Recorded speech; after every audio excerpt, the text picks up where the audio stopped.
بسم اللہ الرحمن الرحیم۔ السلام علیکم ورحمۃ اللہ وبرکاتہ۔ عابد راضی چینل کی طرف سے آج میں اپنے دوستوں کو رسول اللہ صلی اللہ علیہ وآلہ وسلم کا ایک بہت ہی پیارا فرمان سناؤں گا۔ اس پر آپ نے ضرور عمل کرنا ہے۔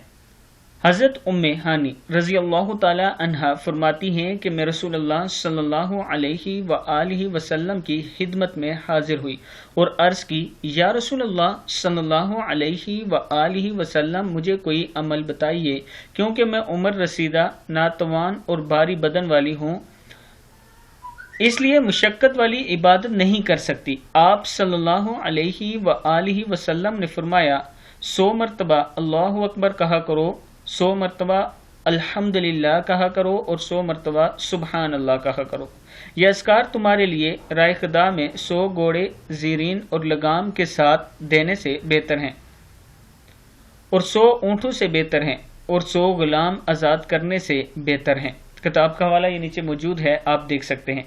میں اپنے دوستوں سے گزارش کروں گا کہ اس پر آپ نے ضرور عمل کرنا ہے۔ السلام علیکم ورحمۃ اللہ وبرکاتہ۔